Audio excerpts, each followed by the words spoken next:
Hello दोस्तों, कैसे हैं आप सब। उम्मीद करता हूँ कि सब बढ़िया होगा।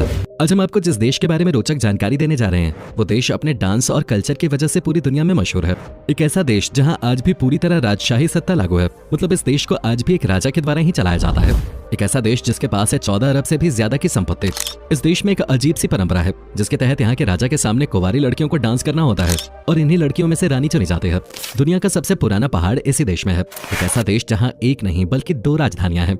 दोस्तों, आज हम आपको अफ्रीका के खूबसूरत देश एस्वातिनी के बारे में एक से बढ़कर एक जानकारी देने जा रहे हैं। अब बस हमारे साथ बने रहिए वीडियो के अंत तक। सबसे पहले बता दें कि एस्वातिनी का ऑफिशियल नाम है किंगडम ऑफ एस्वातिनी। ये देश अफ्रीका महाद्वीप में दक्षिण अफ्रीका से सटा हुआ है। एस्वातिनी देश की टोटल पॉपुलेशन है 12.6 लाख। क्षेत्रफल के लिहाज से एस्वातिनी नामीबिया के बाद अफ्रीका का दूसरा सबसे छोटा देश है। एस्वातिनी की कुल आबादी करीब 13 लाख है, लेकिन इस देश की 63% आबादी अभी भी गरीबी रेखा से नीचे अपना गुजारा करती है। साथ ही इस देश में रहने वाले ज्यादातर लोग गांवों, घाटियों और मैदानी इलाकों में रहते हैं। चलिए अब आपको बताते हैं इस देश की राजधानी के बारे में। एस्वातिनी उन देशों के लिस्ट में शामिल है जिसकी एक नहीं बल्कि 2 राजधानियां हैं। मबाबेन और लोबम्बा, ये दोनों ही एस्वातिनी की राजधानियां हैं। मबाबेन इस देश की राजधानी होने के साथ साथ यहाँ का सबसे बड़ा शहर भी है। एक तरफ मबाबेन को जहाँ एस्वातिनी का एडमिनिस्ट्रेटिव कैपिटल कहा जाता है, तो वहीं लोबम्बा इस देश का ट्रेडिशनल कैपिटल है। इजुलवीनी वैली के पास होने की वजह से लोबम्बा एक बेहतरीन टूरिस्ट स्पॉट है जहां हर साल लाखों लोग आते हैं।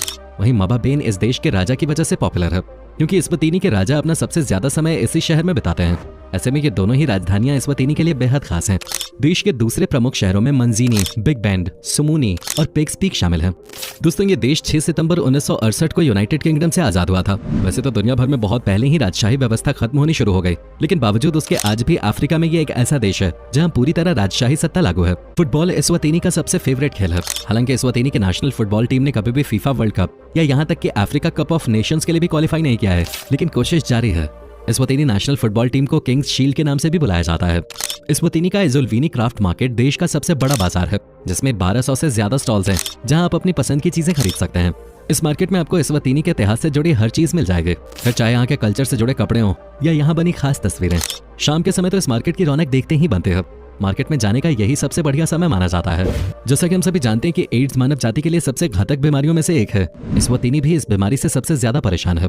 कुछ रिपोर्ट्स के मुताबिक इस बात का दावा किया जा चुका है कि आने वाले कुछ सालों में एस्वातिनी में रहने वाले 15 से 40 साल तक की उम्र के हर 4 में से 1 इंसान को ये बीमारी अपनी चपेट में ले लेगा। एस्वातिनी में सबसे ज्यादा महिलाएं एड्स से प्रभावित हैं। इसी वजह से इस देश के लोगों की औसत उम्र 58 साल तक ही होती है। ऐसा है दोस्तों, रिचर्ड ई ग्रांट का नाम तो आप लोगों ने सुना ही होगा।